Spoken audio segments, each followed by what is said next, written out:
Today we're comparing an $80 keyboard to a $160 keyboard. The Neo60 core at $80 and the Neo60 CU at $160. With this video, we will see the differences between the two at these price points and find out which is worth your money. Now, if you have watched the most recent video on the channel, the Neo65 CU review, or maybe even later than that you have watched the Neo75 CU video, then you should have a pretty good idea of what the Neo60 CU has to offer. But for those who aren't familiar, this is a board that is focused on its sound profile, specifically a foamless clacky sound, and it sounds a little something like this.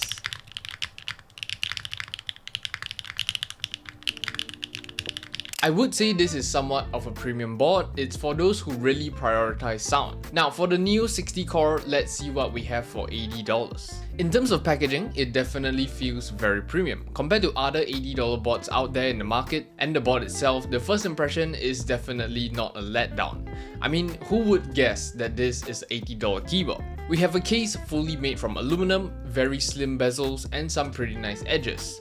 The one I have is the PVD variant, so it's spray coated with a mirror finish and it definitely looks stunning. It's also pretty light, weighing around 1.5 kilograms compared to the Neo60 CU, which is 2.3 kilograms. The main differences in our case, obviously, is the material. We have a copper base on our CU, which is basically all that extra weight, and we have that chamber on this copper base, which minimizes the hollowness for a foamless build. So let's not waste any time, we're gonna move on to our builds, starting with our PCB. Our PCBs are basically identical in specs, 1.6mm, no flex cuts, 5-pin hot swappable, and support for both NC and ISO.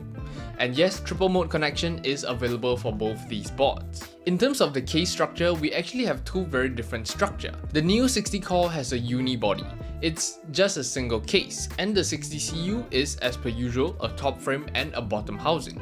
I'll talk more on the building experience after we do a sound test. Now for plates, I opted for similar plates for both of them so that it would be easier to do a comparison sound test. The first one I have is an aluminum plate, which I will be using for a fully foamless build, and a PP plate, which will be used for a fully foamed build. Both the boards have two options for mounting. The 60 core has a gasket bean mount and an O-ring mount. The 60CU on the other hand has the gasket bean mount and an isolated top mount. So since we are doing a comparison, I will be using the gasket bean mount throughout the whole sound test to make sure that isn't a variable that we need to consider.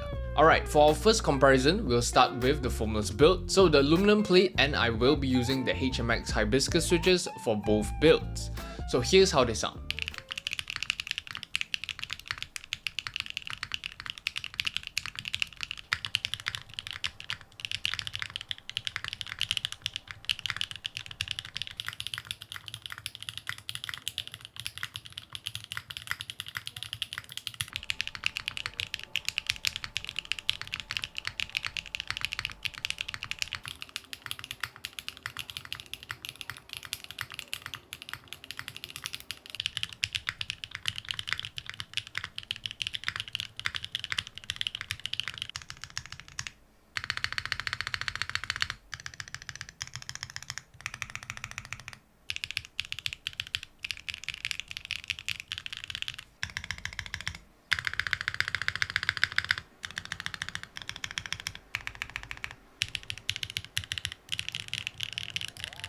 Honestly, I'm pretty surprised that the Neo60 core is able to handle a foamless build this well. But when we compare it to the 60CU, of course, the 60CU has that extra layer to it, it sounds cleaner. But for now, let's move on to our fully foamed build. Basically, I just added our plate foam, swapped over to our PP plate, and added case foam. So with the same switches, the HMX hibiscus switches, here's how they sound.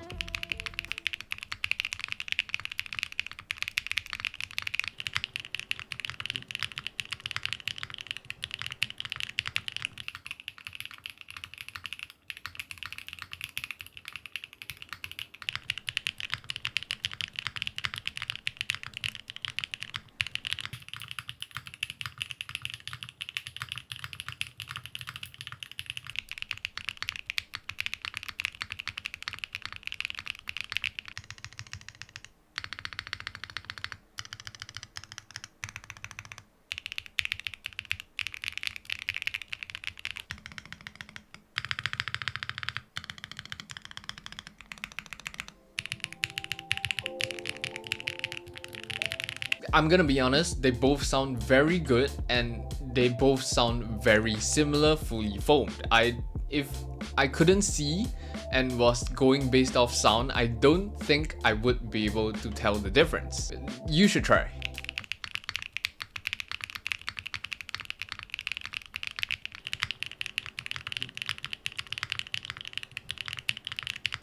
If you somehow distinguish between the two boards, then good job to you, but in terms of sound profile, I actually really like how these boards sound. Even fully foamed, they have this clacky, poppy sound profile instead of the usual talky, foamy sound. But of course, it all comes down to preference. The way I built them, they do sound clacky and poppy. Now let's bring it back to the structure of the board. The Neo60 core is a lot easier to build in compared to the 60CU, and this is thanks to the unibody.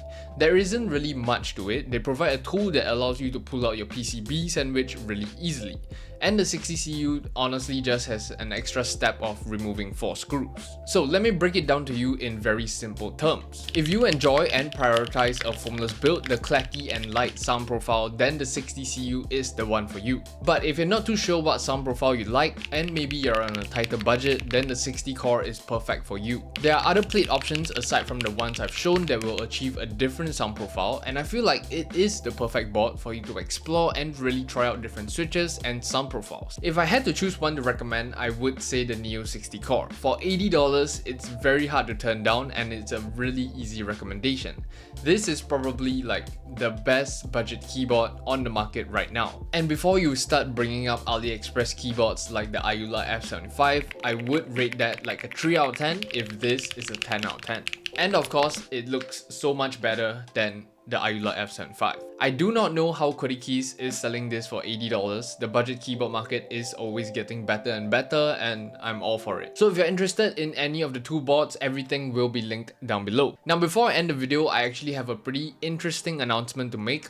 A game company has invited me and requested for me to build a themed keyboard after their own game and feature it at the IT show in Singapore, which is really cool. So I'll be there at the IT show. If you guys are interested to see what this board I'm making is, be sure to come down to the IT fair. I will be there just chilling. If you guys see me, just come up and say hi.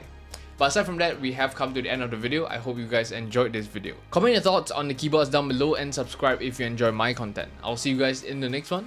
Peace.